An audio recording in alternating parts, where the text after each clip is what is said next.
and then you have some movement, and you're going to have the implant fail. And as always, we want to maintain that 1.5 millimeters around the circumferentially around the implant to increase success.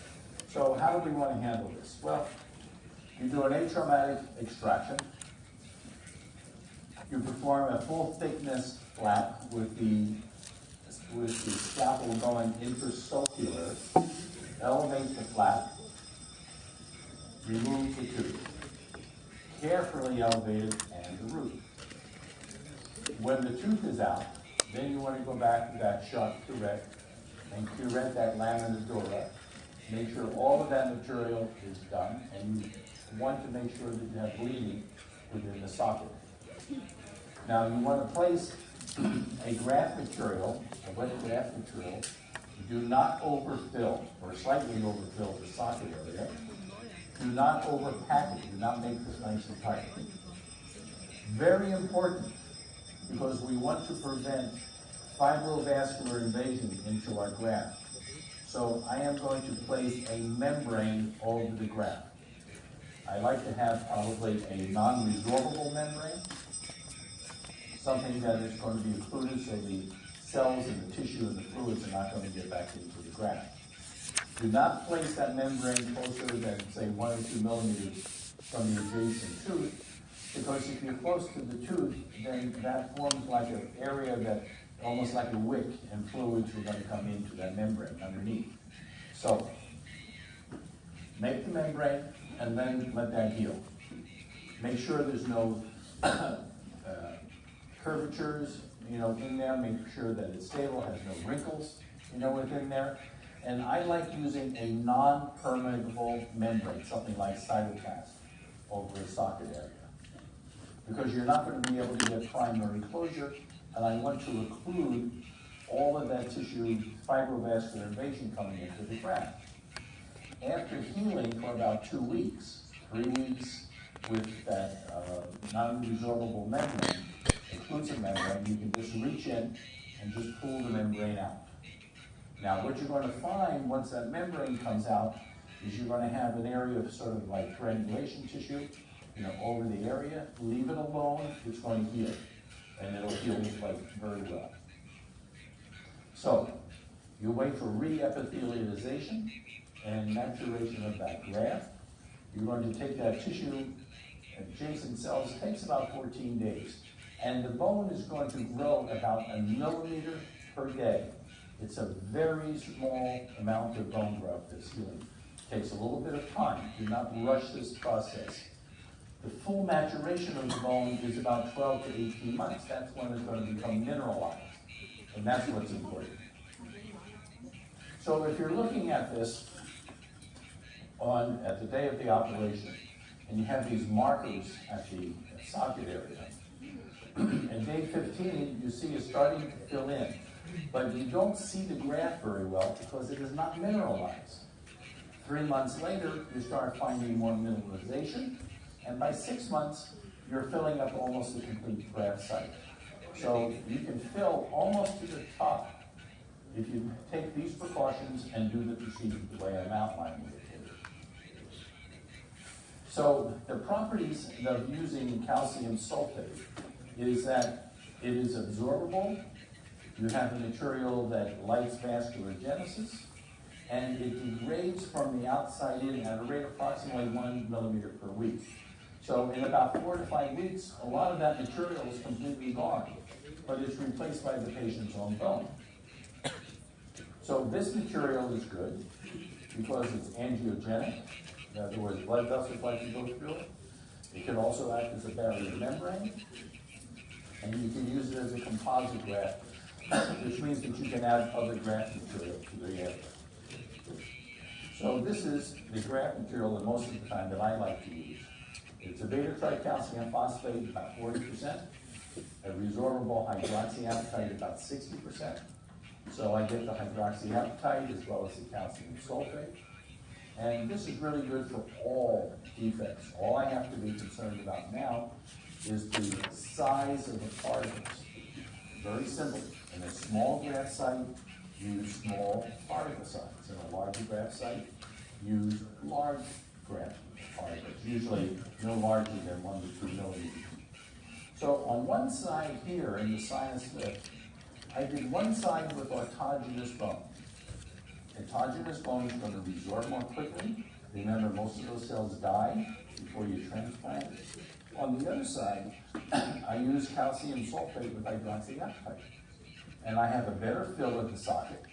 It stays around longer for the matrix, and I end up with more bone.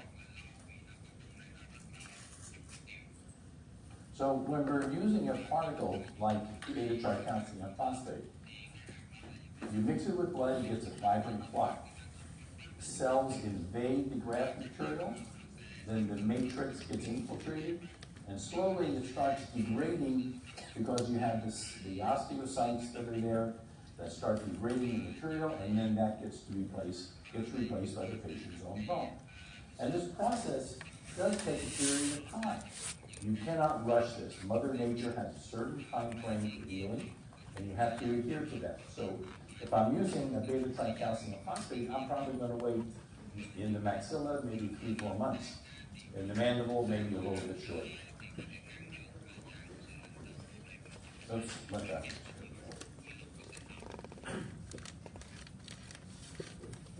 So here is a case. We took out the root tips, put an implant in, but in the area where the root tips were, I did my calcium sulfate graft, waited 2 months. That is filling in. That's 8 weeks. Then I can come back, put my implant in, and we get solid bone. Do it slowly. If you do histomorphology, this is a quantitative analysis of the graft material that's done about 5 months. About 60% of the bone grows now within that molar area, and you get complete resorption in about 5 months. So it's a very excellent material, and I would advise you to use that. The only problem that you see is that you don't have really the stem cells involved with that. The stem cells have to come from the recipient site. So we're going to try to find a way that we can add stem cells into this area. So this is now a sinus lift with this material. 4 months, I'm seeing new bone growing. You see the lacunae, but there are cells within the lacunae. And as you look at this, we now have more bone. Remember the slide I showed you that we had with BioOS material, the Calvin bone material, where we only had about 12% bone. With this material in 4 months, I'm getting close to 40% bone. And most of that then is going to be viable. In other words, we're going to have cells within the graft. And the nice thing about it, if you look at that red bar, most of that graft material is resorbing. So this is ideal. It's a graft material that as it resorbs, new bone is being laid down. So the idea here is to put a graft material in that as the graft material is resorbing, new bone is going to form. If you use an allograft, that resorbs very quickly, over about 6 or 8 weeks. An autogenous bone is going to resorb a little bit more slowly, but may not give you as much bone. If you have a xenograft, like the cow bone that we're talking about, that may stay around for a longer period of time.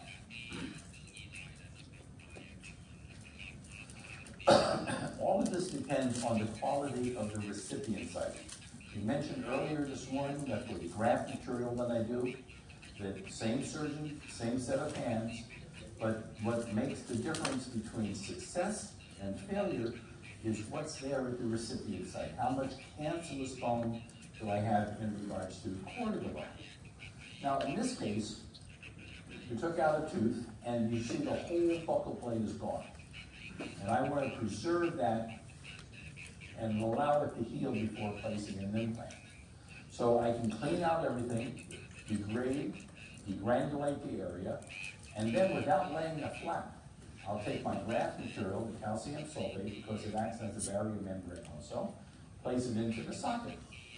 The sinus, it'll work well with sinus, traumatic areas, it works very well. Remember that we have to curette that lamina dura so that we tap into that cancellous compartment where we have the cells. Now, in a 5-wall defect, You have 5 walls all the way around. You can use almost anything that's going to work. But the preference over here is a resorbable, for me, is a resorbable material. In a 3 to 4 wall defect, then I'm going to use a composite graft. That is, I'm going to probably take more autogenous bone with the graft material. Maybe a 50-50 mixture, between the beta-tricalcium phosphate autogenous bone, or 50-50 mixture with that and freeze-dried demineralized bone. The autogenous bone for this is less reliable because remember, most of those cells are going to die in a very short period of time. So what is really going to form bone for you is decorticating that lamina dura and making sure we have bleeding within the socket area. If you're going to be doing an immediate extraction site, your best is to use a composite carnot-graft material. Beta-tricalcium phosphate with maybe autogenous bone or with freeze-dried demineralized bone, or some type of combination. Resorbable hydroxyapatite and tricalcium phosphate is a very good choice to be doing this. So if you don't do the socket graft area, then you're going to end up with a defect that is going to take longer and more surgical technique in order to get back to your bone. The slide all the way on your right is very difficult to fill. And because you need a flap, you have to maybe do a tissue graft beforehand. And the problem is, the sad part is, this is preventable. If you had done a socket graft first before this happens, then you're going to start forming new bone. So the socket graft is really a good choice for you. For every time you take out a tooth, I would graft that socket region. Here you see that the tooth has come out, you see post-op. 3 months later, 6 months later, we start getting mineralization of that graft material before we start placing any implants. Now in this case, we've extracted a first molar. It's a 17-year-old, taking number 14 out. We're going to extract the tooth, put in a bone graft, and then later, we're going to put in an implant. So we take out the tooth, clean everything out. Now, I want to do this as atraumatically as possible. So in most of the maxillary extractions I do, I'll take a high-speed burr and I'll split it like a wide cut. So instead of taking out a tooth with 3 roots, I'm really taking out 1 root at a time, 3 separate roots. Much easier, less trauma, to the socket area. Curette out the socket, irrigate it, make sure there's bleeding, and then use your graft material. Very loose compaction, and cover this now with a membrane. And I told you that probably for this, I would like to use a non-occlusive membrane, something like cytoplast or something that's not going to resorb on top. Here we do a split cortical graft. Now, interesting about this case is that we took out the tooth, the central incisor, and the patient wants to have 2 implants. But in the socket area where we've taken out the tooth, we have a good labial plate of bone. But right adjacent to that, the bone is very, very thin. So we'll do a technique which is a split cortical graft, which is very simple to do, especially if you're using a piezo saw. So we did a split cortical graft, put a chisel in, you could do this with a periosteal elevator, and slowly spread the bone, like we saw before we went to lunch. Then I'm going to cut the periosteum so I can get primary closure over the socket area. And this is now the periosteum that I dissected so I could bring it down so I can close in layers. And I'm going to do a graft. So here, I did the graft in the socket where we took out the tooth, and also did a graft where I did the split cortical graft. Cover that with calcium sulfate, allow it to heal. Make sure I get primary closure. Now, many times when you're doing a graft procedure in the maxilla and sometimes in the mandible, you have a frenum attachment. So every time the patient smiles, kisses, eats, talks, that frenum is like a rubber band that's pulling that tissue apart. So in order to avoid that, you want to do a frenectomy, so you take away that rubber band effect that's going to pull the incision line. And then later, we can come back in 3 months, open up the flap, and place 2 implants. Very predictable technique. All the maxillary teeth are coming out on this patient. We have lots of bone loss. I'm going to debride the area, take away all the granulation tissue. And this is a nice suture technique because instead of cutting the papilla, I'll take the papilla and move it into the adjacent socket area. So I get a better primary closure. It's almost like a zigzag effect. And I like to use for suturing. You want to use a suture maybe 5-0, 4-0, 5-0, but a nylon material. You want a suture material that is not resorbable. If you use a material like catgut or you use something like Vicryl, it resorbs. But the fact that it resorbs is an inflammatory process. So you don't want inflammation when you've just done the graft. If you use a nylon suture material, small, with a cutting needle, that is very gentle with the tissue and you don't get any inflammatory reaction around the needle, around the suture. This is an alveoplasty with a split cortical graft. So here, you see that there is a very thin ridge here, very thin. But I have enough bone superior to that because I looked at it on the CT scan. So I'm going to take a piezo saw and do an alveoplasty, get rid of that sharp edge because that's not going to do me any good. So here you see the piezo saw going horizontally, doing an alveoplasty, and I can take that bone off. Now, what I'm looking at, you see the cortical bone, and in between the two, you see the cancerous compartment. So it's rather easy to see where you're going to be doing the graft. Now I'll take the piezo saw, and in that cancellous bone, I'll take that piezo saw and I'll go all the way through, deep 10, 13 millimeters, and make one slice. And I'll put my thumb and forefinger in the mouth because I do not want the piezo saw to come out towards the labial. I need it to split the ridge. So I want to make sure that I have a proper angle when I'm doing bone cut. Now, the bone is split. And remember I told you this morning when you're doing the implant for this, I do it with 2 or 3 threads, rest for about a minute, then do a few more threads, then rest for a minute, and then until that implant is all the way down into the bone. Now, between the area where you have that open, this is a perfect place to put your beta-tricalcium phosphate, calcium sulfate, as your graft material. And that's what we did here. Implants, and then the graft, primary closure. Now I can come back in about 3 months. We're going to get solid implant. We'll start forming an osteoid material, and then we can go ahead, and do the prosthesis. This is an anterior tooth, socket graft, maxilla. And in this case, this is a failing bridge. So you might think the best idea here is to put 3 implants in if you can. But sometimes it's easier for the dentist for you to do this as a 3-unit bridge than to do individual teeth. So the socket, the teeth are coming out, the same protocol that we've talked about before, about degranulating the area.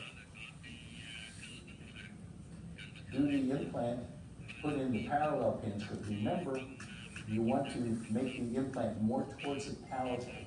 You want to save at least 4 to 5 millimeters of space on that labial bone because you don't want that bone to resorb.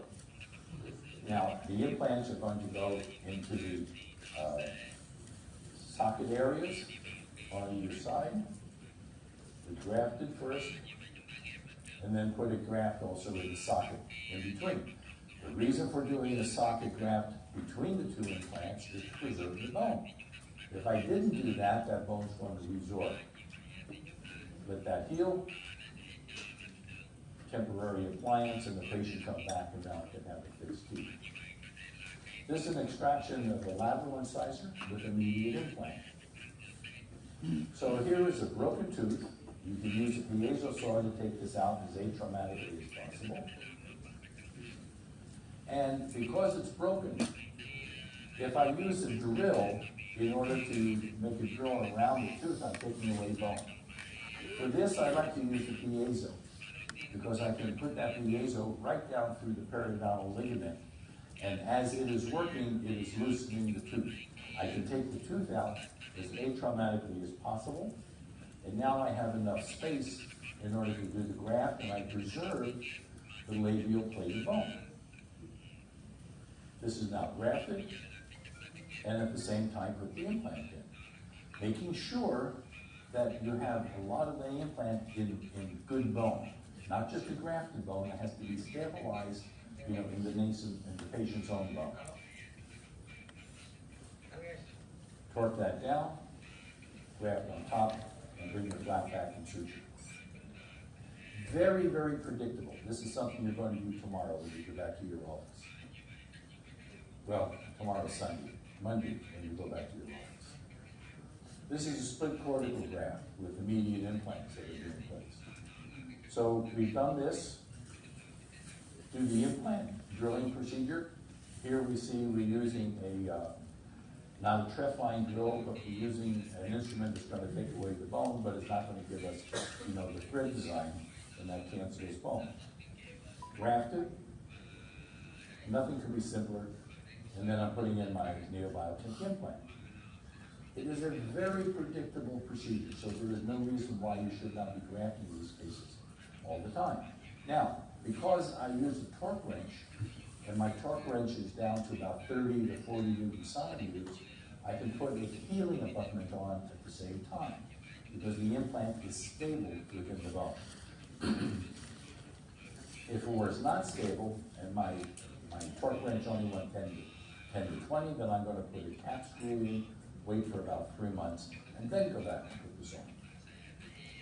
So this is a mandibular mold, as opposed to the maxilla here. We've cleaned everything out. And this is a calcium sulfate material that sets. So I clean all this out, put the calcium sulfate in, and with this material, I just take a 2x2 sponge and I press it down for about 30 seconds. And that hardens the material. Close it, and then when you come back, as this is resorbent, now you're going to have enough bone in order to place implants, which is what was done here. Very simple procedure, nothing really dramatic, it's just following the same rules that we've talked about before. Now, it's important when you're using a membrane that the membrane does not move. If the membrane moves on top of the graft material moves, and you're going to get fibrous tissue. So there are a few ways that you can stabilize the membrane. One way is to use bone tacks. The other way, is to maybe put in some screws that are there. This is a very simple technique. So I'll put the membrane over the socket area, and with my suture material, usually something like 4-0 nylon, I'm going to take my suture needle, and I'm going to lift the flap and put that needle in deep in the flap. Then I'll bring it over to the lingual side, and I'm going to go deep onto the lingual side. Then I'll come to the other, like a mattress suture, and I'm going to go deep. And then I'll bring it over the membrane, and also make a deep cut, with the suture needle. So now, when I pull the sutures together, I stabilize the membrane on top of the graft. Later on, when I want to take do some procedure, all I have to do is cut a little bit of the suture, and because it's a nylon, it pulls right out. So what this has done is stabilize the membrane on top of the bone. What you now have to do is get primary closure in addition to stabilizing the membrane. And for this, I also use like interlocking suture material with the nylon on the material.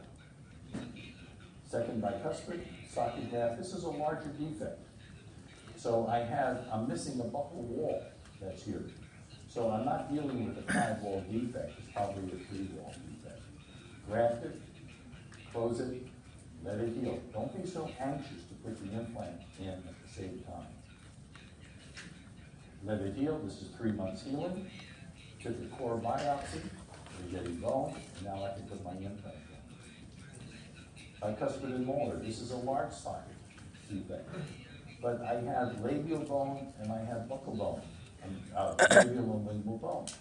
Clean everything out, do the same procedures we're talking about. This is the calcium sulfate. Press it down for about 30 seconds, it solidifies, and then primary closure and let it heal. 12 weeks later, I have good bone that's healing. It's an osteoid. It's not mineralized in 12 weeks. That's going to take a longer period of time. But I have enough for it I could use to put in an implant. First molar, socket graft, and doing a ridge augmentation. So we're going to clean it out. Same procedure over and over again. Very simple technique, but something you should do immediately. 12 weeks later, come back, open it up, and you're ready to place an implant. This is a bicuspid with the socket graft, but it's a larger defect. Don't be too concerned about it, because the principles are exactly the same. Doesn't matter if it's a small or a larger defect. Clean everything out, put in the graft, and then you can come back and place your implant. This is 3 months here. Very predictable.